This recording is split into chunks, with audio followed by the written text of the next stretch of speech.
Hello and welcome to another episode of the Weekly Waypoint, where I might need to do some explaining and tell you what this is. You see, before Beat Saber we had a game called Audio Surf, and you're currently looking at Audio Surf 2, which I don't think was as popular as the first one, but I love it because it has, or at least it had, as you can see, YouTube support, which means you can look up any YouTube video or, any music that's on YouTube and pipe it into this game and use it to generate this roller coaster kind of a thing where, as you can see, I'm collecting the colored blocks and I'm avoiding the grey ones. There's a bit more to it than that, but I'll get into that in a minute. I have featured Audio Surf 2 on the Weekly Waypoint before, but it was all the way back in 2020, back in episode 139, I had to check.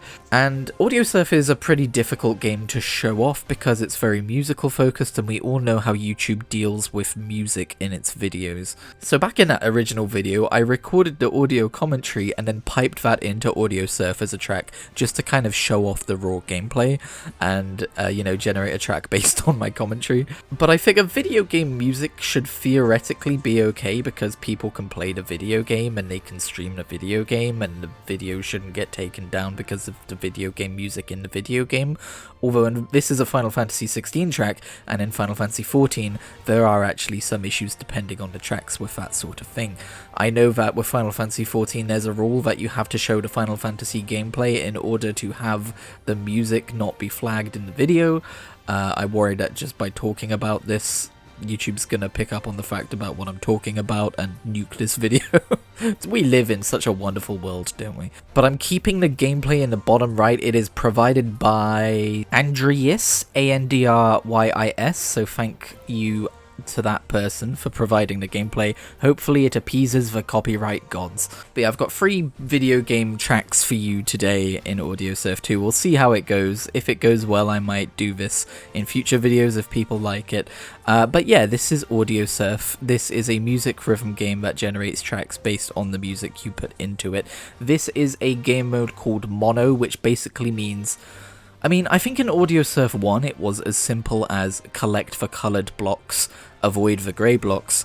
The more coloured blocks you collect at once, the bigger the combo bonus you get. But in Audio Surf 2 it's a little bit more complex because, first of all, I think the bonus of cashing in a great big bunch of blocks at once is more pronounced, and therefore you are discouraged from just blindly picking up coloured blocks, and you have to try and make sure you're getting the biggest bonus at once.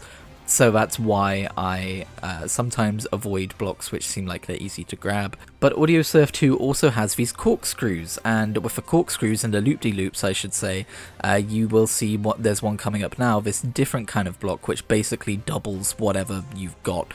So therefore you want to try and make sure you've got a lot of coloured blocks in your bank, whatever you want to call it, by the time you reach one of those, because it will be a big boost to your score. Also, in later tracks, you will see that there are other people who have played these tracks, and you see their score updating in real time alongside yours, which is a really cool feature in Audio Surf 2. It is worth mentioning that YouTube support was removed from Audio Surf 2 due to legal reasons, but modders managed to put it back in, and it's actually a really simple community patch to install. If you want to do this, if you own Audio Surf 2, or if you want to buy Audio Surf 2 just to do this, there should be a community guide on Steam that shows you in pretty simple steps how to get it working. I did initially have an issue where I was having, it was playing it at half speed and it was saying my sound drivers weren't supported or something, but that was because in my audio settings I had recently changed the quality of audio to be the highest possible, and bumping it down to the second highest possible got it to work normally. I know, technology is weird, isn't it? It's also amazing because you can now store and recall Pokemon as data via PC, but that's besides the point. So yeah, I haven't played Audio Surf 2 in years, and I'll be honest, this was kind of a spur of the moment decision tonight to reinstall it and see if I could get YouTube working again, because really the only reason I haven't been playing it for the last few years is because they removed the YouTube support, and downloading all of this video game music would have been quite a hassle. But also I realized I've never used it for video game music before. I've only used it for just normal music, and I'm such a big soundtrack enthusiast that I looked at Audio Surf 2 and I thought, I'm currently addicted to the Final Fantasy 16 soundtrack. Why don't I just load up AudioSurf 2 and play some of those tracks in AudioSurf 2? And as you just saw, they do not disappoint. So yeah, to get into what I've been playing this week, I have been continuing to play Final Fantasy 16. I actually haven't launched it in a few days. I might be taking a little break from it, but I don't want to take too long of a break from it because I really enjoy the combat in that game and I don't want to have to relearn it. But I'm aware that Avowed is coming out this week as well, and when you try and mix and match too many RPGs at once, it can get a little weird. Especially when they are action RPGs with different control schemes. I actually downloaded Monster Hunter World this week because I've never really gotten into a Monster Hunter game, but I remembered I owned World from back before I had a PC that could run it very well. I went, oh, I can do that now. But the control scheme was different. I was like, oh, I can't play this and 16 at the same time, so I kind of nipped that in the bud. Sorry, Monster Hunter, for like the 6th time in a row, you have failed to grab me, but I promise I will keep trying. Now, the gameplay itself just gave me a great segue. You might be wondering why I chose a Pokemon Sword and Shield soundtrack of all things. First of all, I'm a raging Gen 8 apologist. I uploaded a video called My Top 10 Favorite Games of All Time so far this week. You can go and watch that. Pokemon Sword makes an appearance and I had to justify that. So if you want to hear more about why I like one of the most maligned games in the series, that's available for you. But it's one of my favourite Pokemon games in existence, along with Legends Arceus, and I just booted it up, and I mean, they just announced that you can get a shiny Keldeo for completing the Sword and Shield Pokedex and all the DLCs for it as well, their Pokedexes, so I thought that's a good excuse to load it up and carry on with that endeavor. And I've just been playing it. I've just been doing Dynamax adventures, getting the legendaries I don't have yet. I've been filling out my Pokedex. I don't know if I'm a Pokedex completionist gamer, if I'm being perfectly honest. I've never actually done it, and I always love the prospect of doing it, but when it actually comes to the busy work of finding out which Pokemon I need to grab, especially for like the living decks and stuff, where I'm like, oh, okay, my in-game Pokedex is telling me it's okay that I've got this one, but I actually need 2 more of you, and then I need to evolve one of you again. I'm just not sure I love that, but all the same, I do want that shiny... Is it Keldeo? Is it...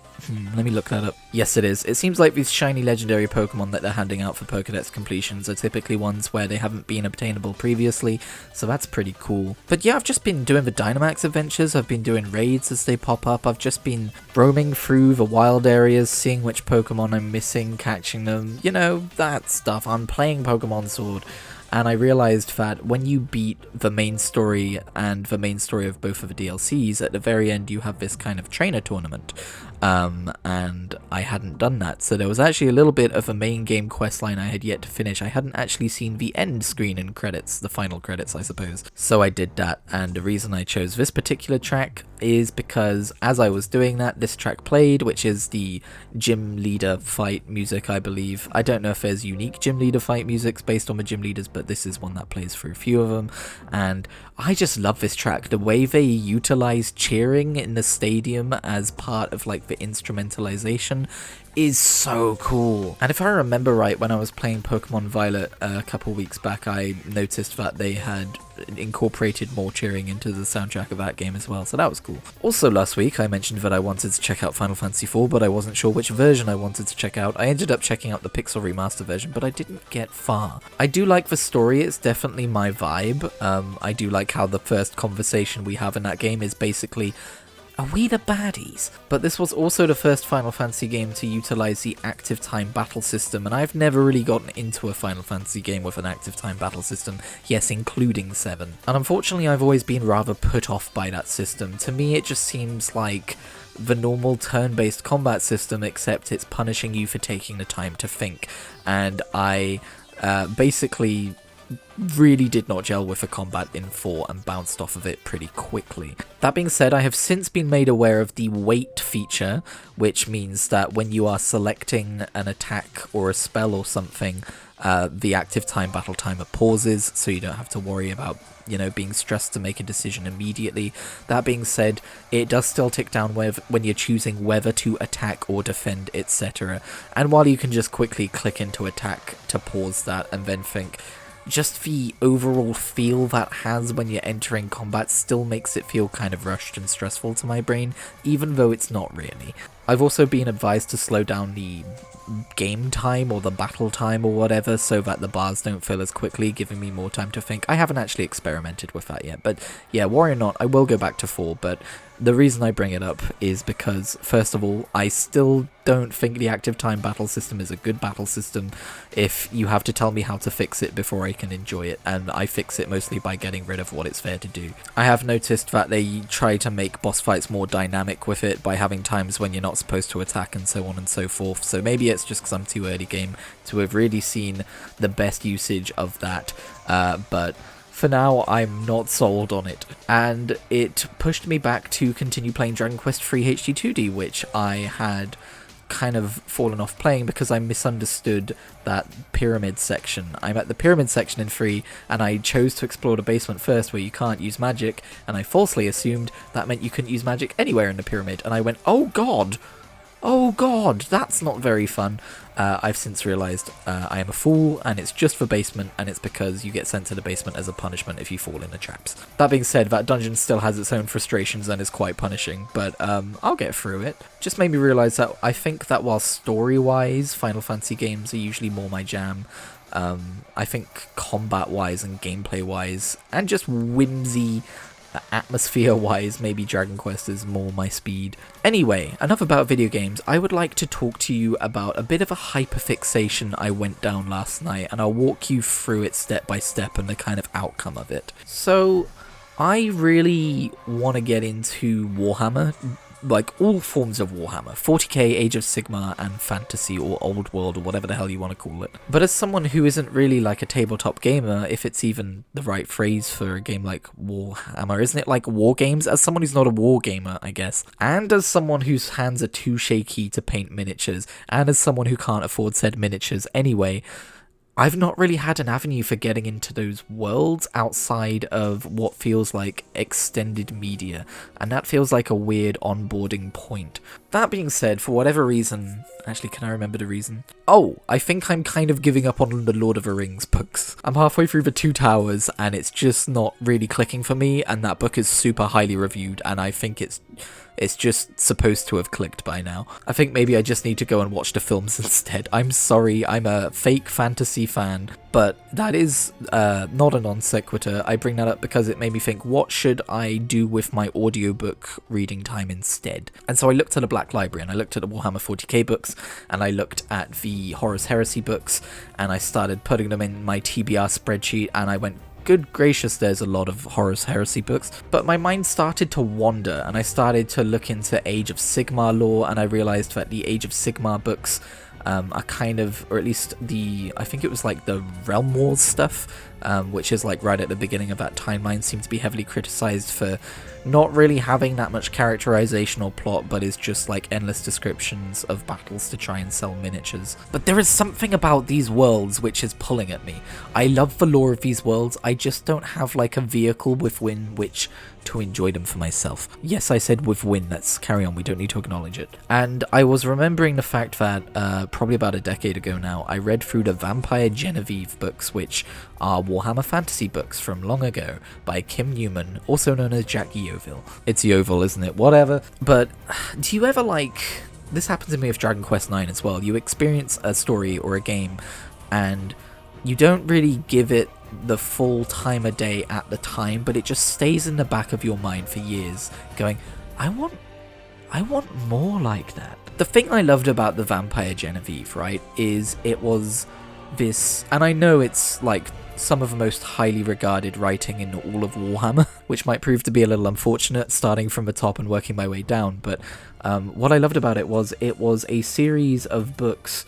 Well, actually, it was a little bit more complicated than that. It was a few books, it was a few novellas and short stories and stuff, but it was a collection of stories based around this single character within this wider world, and it was really cool to see this character in such a fully fleshed out setting, and to explore this character and have them have their own full story, and just know that there was a wider world out there. I really liked the tone of the world, I think, as well. And that's just been in the back of my brain all this time. It's informed me putting the Legend of Drizzt Do'Urden, I'm probably pronouncing that wrong, but it's informed me putting that on my TBR, because I feel like I might get the same vibes from that in regards to like focus on single character taking place in a wider world. But yeah, I basically decided to go and research a bunch of Warhammer fantasy books and kind of like, you know, get the landscape of it and figure out what's what. And I asked my Warhammer loving friends about this, and I kind of got warned away from it. Like, there are people who just say that these books are not good books. You know, the quality of writing is not like something you would find in, like, I don't know, Wheel of Time, Song of Ice and Fire, you know, fantasy classics like that. But I think I want something a little bit lower quality, if that makes sense. I guess to put it a little bit less meanly, I want something more pulpy. I want something more just like rip through a book, easy read, part of a larger universe kind of a thing. And I've looked at all of the different Warhammer Chronicles as they've been republished now, and they all seem really well reviewed, and I'm just like, I hope it's not just because it's reviewed by, you know, people who play the war games and they just like the lore. I hope it's not awful for like people who only read the books to get into. But one that does come highly recommended is the Warhammer fans already know what I'm about to say, is the Gore-Tex and Felix series of books, also known as like, you know, Troll Slayer, that series of books. And they recently started making audible versions, or audiobook versions, I guess I should say, of these books, and they're fantastically read. They are fantastically narrated. I haven't heard narration this kind of like pivotal to the enjoyment of the story since Michael Kramer and Kate Redding did Wheel of Time. So I have started listening to the first book, and I'm having a wonderful time. I'll get into it more in a full spoiler review when I'm done, but yeah, it's pulpy, it's quick to get through. It's, you know, events, we don't linger on events or build up to them as much as I'm used to, but I kind of like it because of that. Like, it's what I need right now. It's like the fast food of fantasy fiction, and it takes place in this larger world of dwarves and elves and orcs and these different nations and factions, and Gore-Tex and Felix is listed or cited by a lot of people as being like a great introduction to the lore of Warhammer fantasy, and so far it definitely feels like it, because you're kind of going through the world in an almost episodic kind of style, at least for the first book, and kind of seeing some of it and being taught it, even though you're not really being taught it. So yeah, that's what I've landed on. I'm going to read through the Gore-Tex and Felix books. Apparently the Gore-Tex stuff also continues into Age of Sigmar, which I'm really curious about. I've learned that the Age of Sigmar kind of rebooted universe is kind of also a continuation of the Warhammer Fantasy universe. You know, like some famous characters get deified in the new universe, and I'm curious to see what story beats that's like. But yeah, it definitely feels more like comics than it does like a fantasy epic, and that's cool, that's fine, I'm down for that. We'll see if I continue to feel the same way when I read some of the less like renowned books. But that's been my week. And I hope you enjoyed this video. Let me know if the audio surfing worked or not. I know the audio was quite quiet in the background. It's not like you were getting to like listen to the music, because it is still gameplay footage for the Weekly Waypoint. But yeah, hopefully you enjoyed it. Thank you for watching, and I will catch you in whatever I make next.